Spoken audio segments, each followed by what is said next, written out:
Two more skills that you're going to have as far as center, points, circles, and equations is to decide to write it from a center and a point would be one. So if I give you the center and I give you the point, then you still have to be able to write the equation. The only thing you're missing at that point is your radius, and we can solve for that by plugging in and just solving. Actually, I think they're fairly easy, but you tell me when we're done. So we're going to substitute the center and the point into the formula for h, k, x, and y. So remember again, it's x minus h squared plus y minus k squared equals radius squared. And I can't say this enough. All the things that you could throw out the window, circles are definitely going to be on your EOC. And it's not hard after you do enough of them. Like, you just have to try it and mess up a few times. But it's very reasonable to get it done. So center is your HK. Remember, your point is going to be XY. So I would highly recommend labeling HK XY, just so you don't make a mistake and put the wrong thing in the wrong place. So we're going to substitute in our center for HK and then our X and Y value. So it's X, which is 5, minus H, which in this case is 0. We're going to square it, plus Y minus K, which is 0 again, square it, equals radius squared, because we don't know what our radius is. So 5 minus 0 is going to be 5. So we're going to square 5. Negative 12 minus 0 is negative 12. So we're going to square negative 12. Again, be very careful, because if you put negative 12 squared in your calculator without parentheses, it's going to tell you it's a negative. But we know that a negative times a negative is a positive. But unfortunately, when our calculator tells us otherwise, you're going to listen to the calculator instead of what you know. So 25 plus 144 equals radius squared, which is going to give me, and I'm going to move over here, radius squared is going to equal 169. Now, if the question is asking what is the radius, this is not your answer. Remember, you have to square root it. So the radius is 13. But if it asks you just to write the equation of the circle, the two things you need at that point is your radius squared and your center. Center and radius squared is the equation of the circle. So the equation of the circle at this point would be x squared, because there's a 0, plus y squared, because there's a 0, equals 169. So this is the equation. So again, you just got to make sure you're answering the question they ask. So we're going to solve for r squared, write the equation with center and radius, but it's squared because you didn't solve for r necessarily. You can, but you don't really have to go that far unless the question asks for radius. Because in this case, if we were solving for r, you would square root it and you'd have r equals 13. But you're going to square it again, because in our equation, it is r squared at the end. So one more example.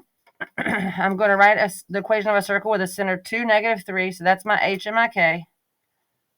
For those of you who aren't tracking, I'm going to color code x and y.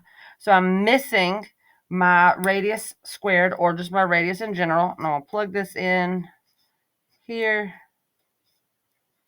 My x and y's go in the front, so it's x minus h, y minus k.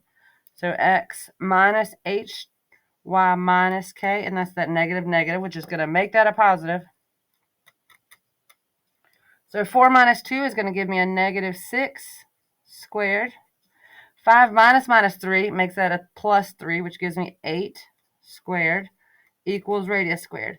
6 times 6 is 36, and that's a negative times a negative, which gives me a positive 36, plus 64, because 8 times 8 is 64, equals radius squared.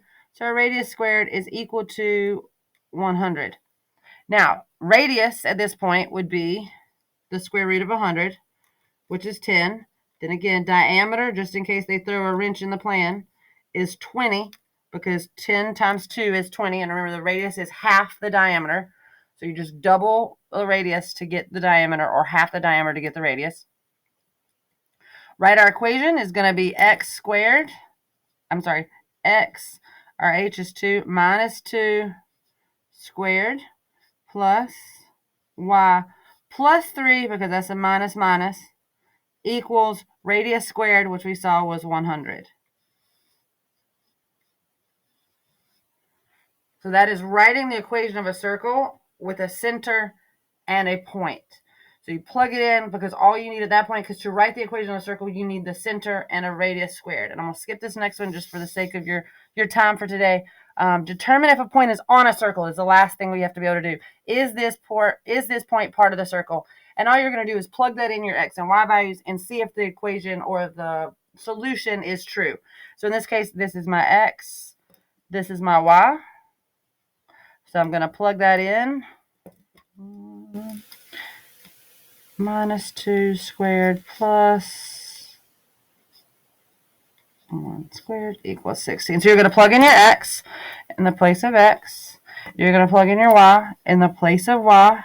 And that's going to be 2 minus 2 is 0 squared. And 0 squared is 0. 3 plus 1 is 4 squared. And they say that equals to 16. 16 equals 16. That is true. So then this answer is yes. 2, 3 is on the circle. And so for your instructions to determine if the point is on the circle, substitute the point in the formula for x and y. Because all points are x and y. That's how the circle is made. And that's why it's x minus h plus y minus k. So that x and y are inclusive to every point possible. So one more, we'll try it. So again, we have our formula. And they have plus 1 in here. Minus 4 equals, it looks like a 1. So if I plug in a 0 for my x value, because x value is the first value, y is 5, so we're going to plug in a 5. So 0 plus 1 is 1 squared. 5 minus 4 is 1 squared equals 1. So 1 squared is 1 plus 1 equals 1. 2 equals 1. That is not true. So in that case, 0, 5 does not fall on the equation x plus 1 squared plus y minus 4 squared equals 1. So if it is not true, so when you're done, if the both sides do not match, then it is not on that circle. All right, guys, hopefully that made sense. As always, we have tutoring from 12:30 to 2 this semester, and if you need me, email me.